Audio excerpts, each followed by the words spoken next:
La liberté. Families. And at the time, we still didn't know what trans was. Yes, they are trans, but that's not their title. That's not who they are. I wish I'd known sooner. In transition. In families in transition.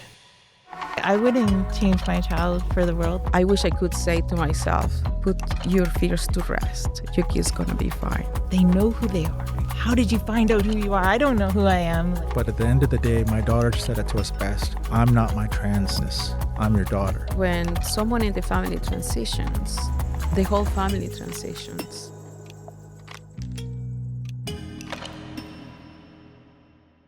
Families in Transition, a podcast by La Liberté.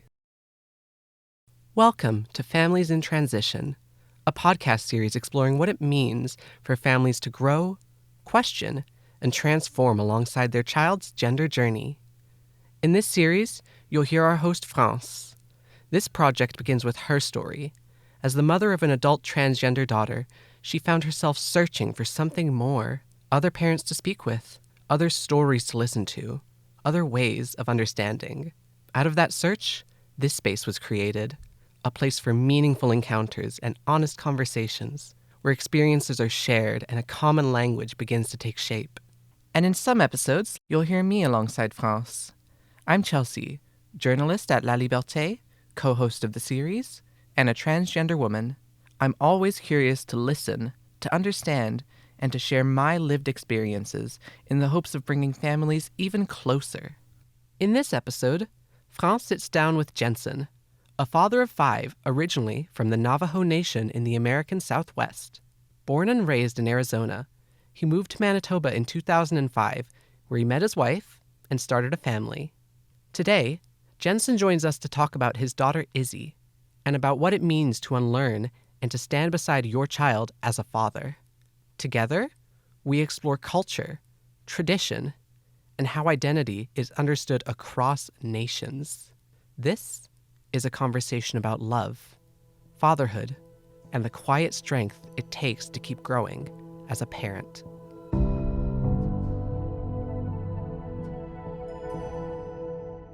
My youngest, Izzy, at a very young age, she presented, and we kind of saw it, and we were kind of curious as to see how she would progress. And we knew that she would probably be within the community, whether it be gay or whatever, but we weren't quite sure. And it wasn't until she was about 13, I believe, 12 or 13, when she told us that she was trans. And from then on, it was a journey of, well, as my wife would say, Creator put good people in our path to help us to find the right avenues of approach. Starting with Dr. Albert McLeod, who is a huge advocate for the 2S LGBTQ 2SI community.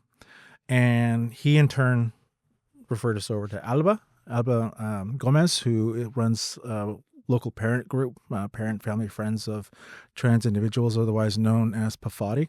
Jensen speaks about Dr. Albert McLeod. He's a respected elder and knowledge keeper from the Cree Nation and the Métis community of Norway House. McLeod has been a leading voice for Two-Spirit and 2S LGBTQ+ rights for decades, here in Manitoba and across Canada.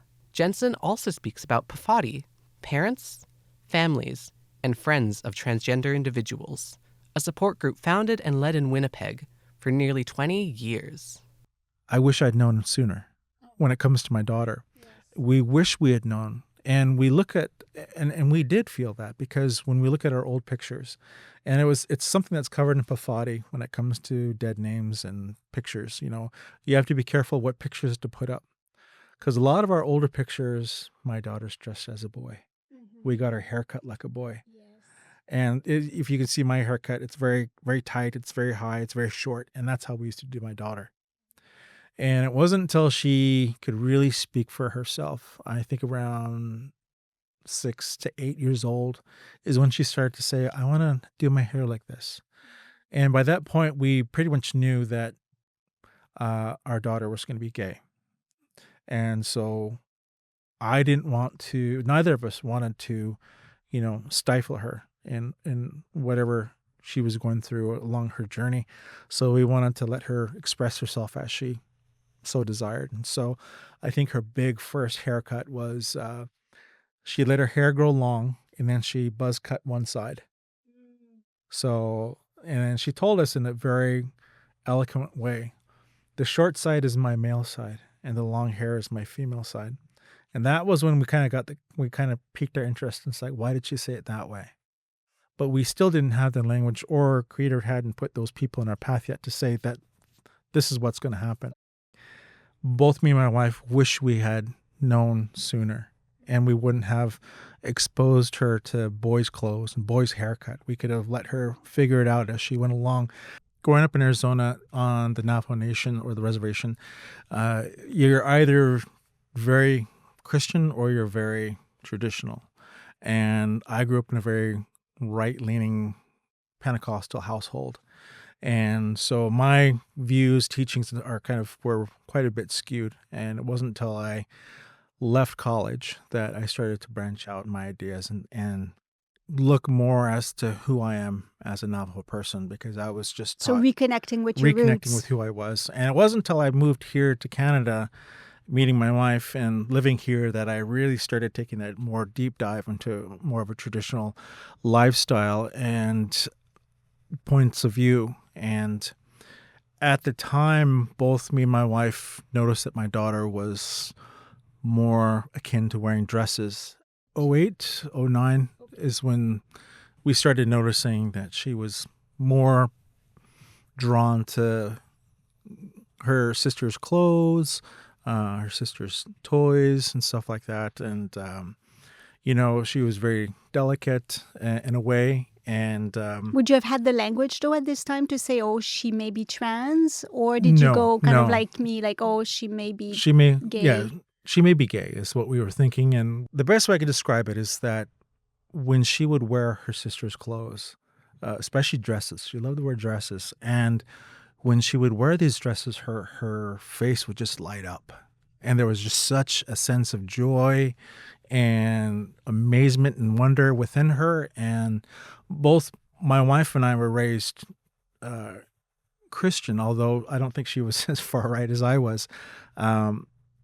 So both of us kind of looked at each other and were like, And so we started that discussion, and my wife was like, what if? And I said, well, if she is this or if she's that, then we'll just love her as normal. As a father, especially from stepping away from more of a Christian, very far right Christian leanings, I've always tried to be more open to what comes down the pipe, as it were. And the Christian side of me kind of thought, well, ain't that funny that I've been raised in a certain way and with certain ideals and certain ideas of what is and what isn't. And Creator gave me this child. And I'm glad that my child was not born in the States, because pressures from my family or from public as a whole would not cast a very favorable light. And me and my wife both feared, not just for the fact that she was going to be gay, which we did at the time. Being gay has certain drawbacks that we as cisgendered peoples don't have. And so there was an era of, oh shoot, oh my, how are we going to go forward? What are we going to do? And these are some of the questions that my wife brought forward to me. And I just kind of kept coming back with, well, we're going to do the best we can. We're going to advocate, and we're just going to love her. For Jensen, supporting his daughter also meant reconnecting with his own Navajo Diné roots. Living in Manitoba, he's learned a great deal from Anishinaabe knowledge keepers, while rediscovering teachings from his own culture, traditions where gender has long been understood as something expansive. And, in the Diné language, there's even a specific word for it. Nadle. Yeah, the Diné people call it Nadle, which roughly translates to those who transform. For the Navajo or Diné, the two-spirit people, or the Nadle, have always been part of our stories. And depending on what school of thought you come from, one school of thought would say that the Nadle came about at a time in our histories way back when the men and women of our communities did not get along. So they separated along a great river. So the women were on one side and the men were on the other side. Some school of thought would say that that's where the Nadleh were born. Is that because of that not having the opposite sex, they resorted to other means. I don't tend to agree with that school of thought, but that's one of the schools of thought. The other school of thought is that they were part of who we were, and ultimately they're the ones, the negotiators that brought men and women back together. And then from there, we as a people were able to progress forward. And then that, in a sense, just kind of for those who are traditionally minded, can acknowledge that our Nadleh people are vastly important. And it's considered a very great honor from Creator that we have these children. Both me and my wife had gay or lesbian friends in our past, so it wasn't too big of a stretch.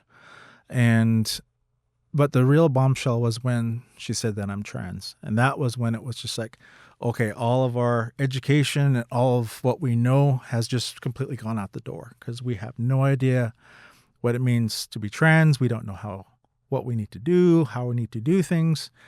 And like I said, Creator put certain people in our path, like Dr. Albert McLeod, who in turn, again, turned us to Alba Gomez, who really taught us a lot about what it means as they have a trans child themselves. And so that really opened the door for us and opened our eyes to what is out there. When did you start going to that parents group? Because it's a parents group of transgendered I believe it was children. About 2017, 2018 is when we started going. And we've been going ever since. We actually started an off-branch group called Parati. That group we were going to do for our more experienced parents. A lot of our parents that we all kind of started around the same time frame, about 2016, 2017. Some of them were earlier. And as the years go along, Pafadi is a great group to go to, but a lot of it has to do with parents that are just starting out. Mm-hmm. And so those of us that have kind of been going through the motions for quite some time, we wanted to do something a bit more. So that's why we started the Parati. But unfortunately, we all had to step away just because of life happens, get too busy.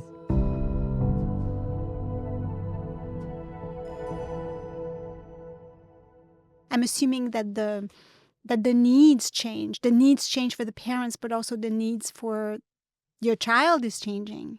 How's your role evolved as your daughter has grown older? And you're evolving as well as parents in this, but for me as a dad, it's just always been there to support my daughter. And it's true of most parents with trans kids to actually get the gender right, if you want to say gender, or the pronouns, I should say. The pronouns, it takes a little bit of time to get those pronouns right. And it took me a little bit of time. So I've always just kind of referred to my daughter as kiddo. I call my kids kiddo. So it's a good neutral term, and it's kind of covers a lot of the negativity because we've heard from parents where they've made slight errors in pronouns and the child will just lose it. Yeah. And so we didn't want to be part of that. And we felt it vastly important to make sure that we addressed our child appropriately and that we learned as much as we could.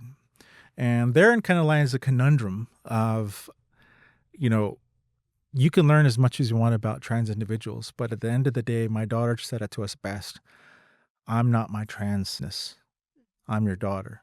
And so that was a point where we both had to kind of take a step back and say, okay, it's great that we're advocating for our child, but our daughter is more than just her transness. Of course.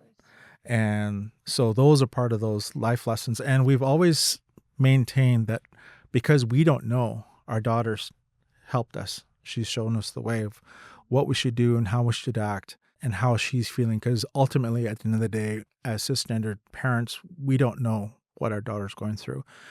We don't know how she thinks. And the most important thing is just to be there to support and let her know, hey, we're here if you need anything. As she's gotten older, because she's 18 now, she's going to be 19, she's evolved into her own person. A bit of a smart aleck like her dad, but That's a good thing. That is what it is. Yeah.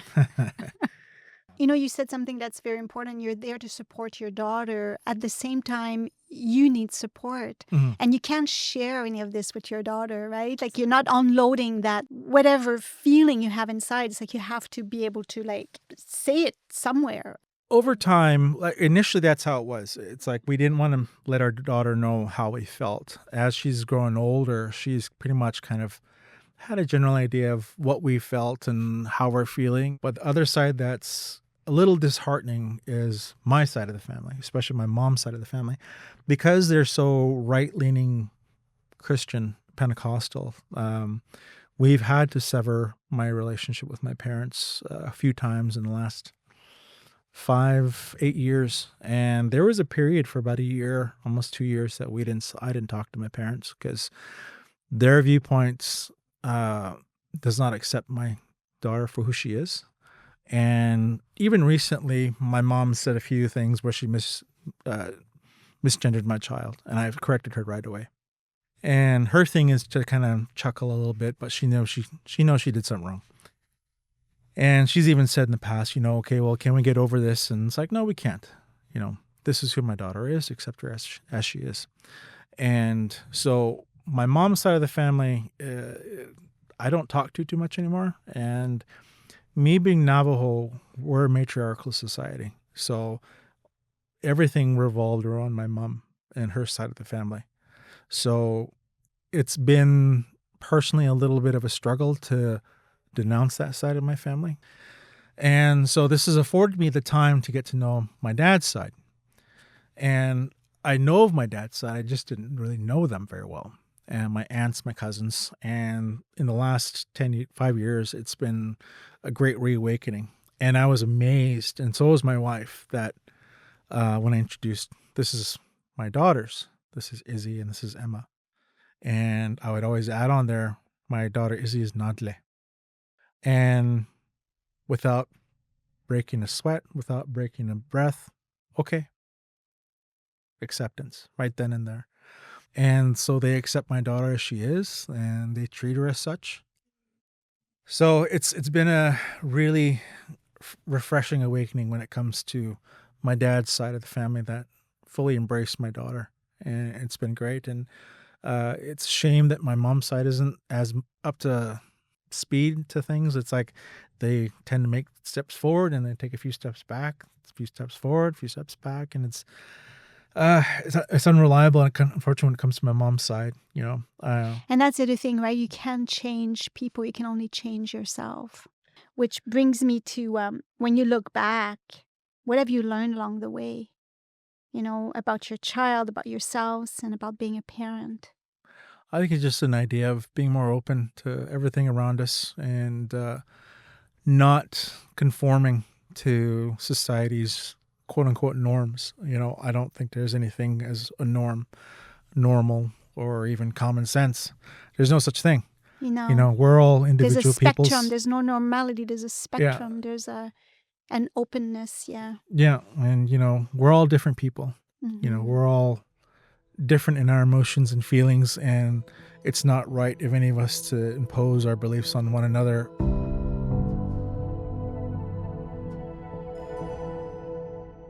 There's the unique thing of my daughter wanting top and bottom surgery. And fortunately for her, we started her on the hormone blockers before she reached puberty. So before age 13 or around age 13? Yeah, around 13 is when she started going in the hormones. And so she never went through male puberty, which is like fantastic. We've had a lot of horror stories about kids going through puberty and then they're just body dysmorphia and a lot of psychological issues, and a lot of spiritual issues too. And so we are at that point right now where we're anticipating, we're worried about how our daughter's going to go through it. She's excited. We're excited for her. We asked Jensen what the medical support looked like during that time, particularly around puberty blockers for his daughter. We had this conversation in the last Bafati meeting, and our journey through that was a nightmare. Before you go on to hormone blockers at the time, and this was 5-6 years ago when my daughter went on hormone blockers, she had to go through a psychological evaluation with a psychiatrist.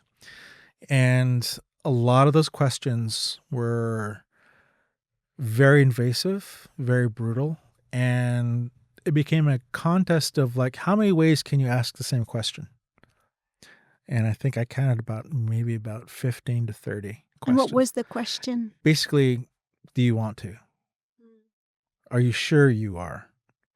And just finding colorful and different ways of trying to ask the same question. And I get the reasoning behind it, but the absurdity of asking someone over and over in hopes that they're going to change your mind.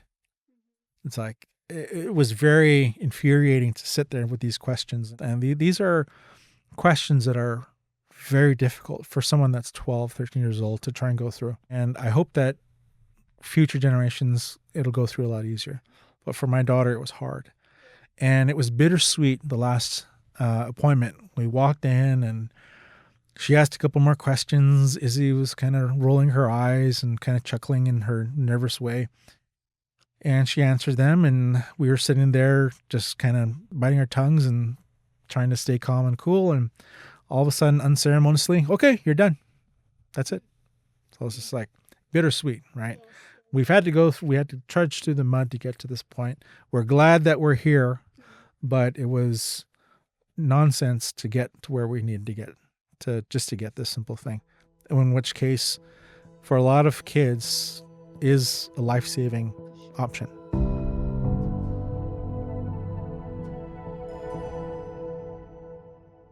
What I'm learning from all the conversations is that it's as soon as you go out of this binary, like the two boxes of male and female, and you realize that we live on a spectrum. Even doctors are saying it. It's like we all are on a spectrum. There's no such thing as binary world.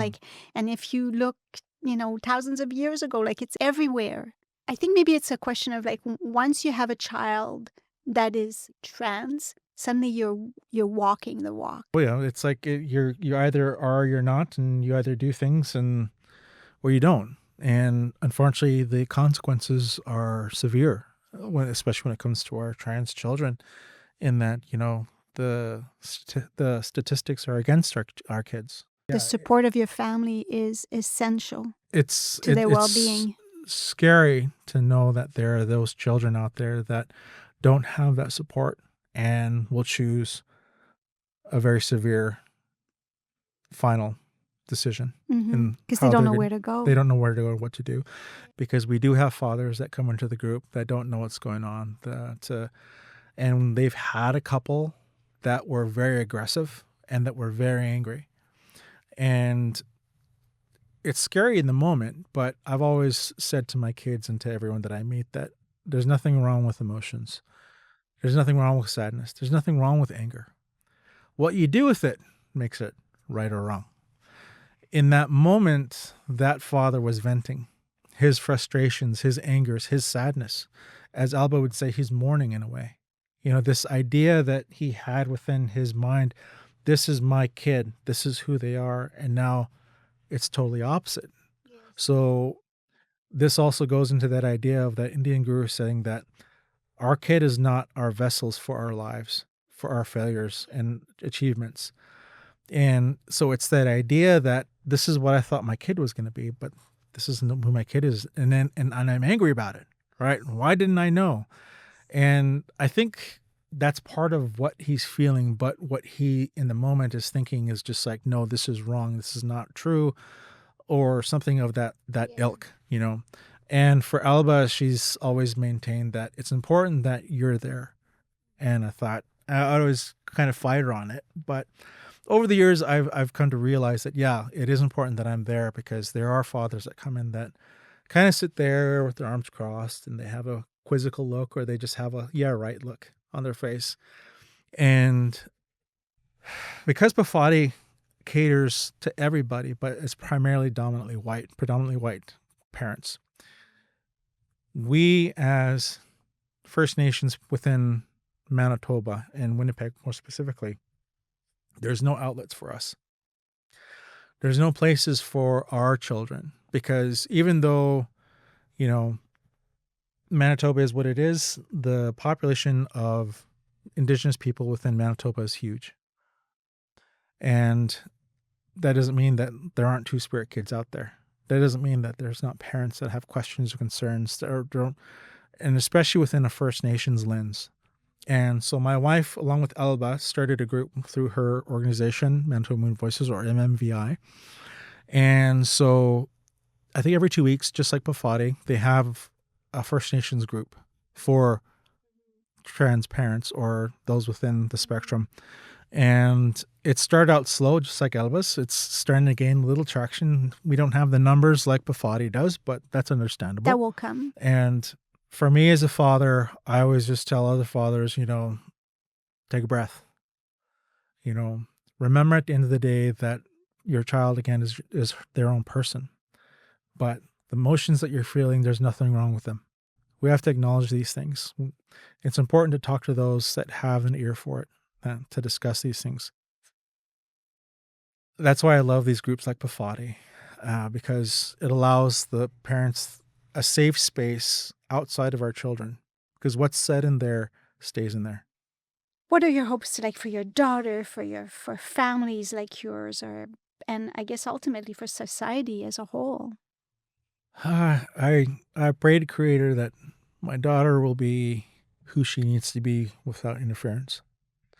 That it doesn't matter what she does or does not have between her legs, is not something to define who she is. If we want our kids to go forward and to have a good life, we have to start opening ourselves up to the idea.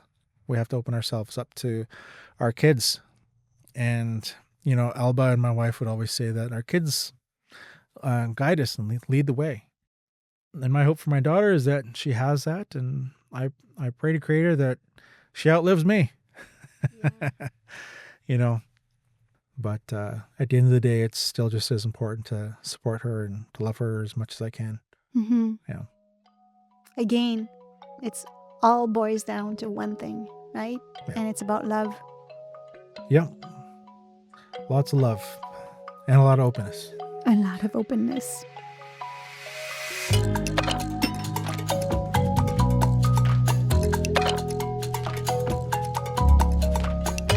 A heartfelt thank you to Jensen for sharing their story in this episode.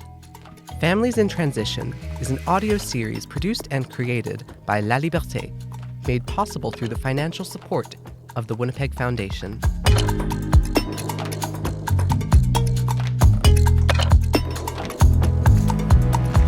Host, France Adams. Voiceover, Chelsea Howgate. Directed by Morgane Lemay. Recordings by Alicia Renier. Editing and sound design, Mehdi Berhadad. Graphic design, Sonia Rousseau. Operations manager, Melissa Odino.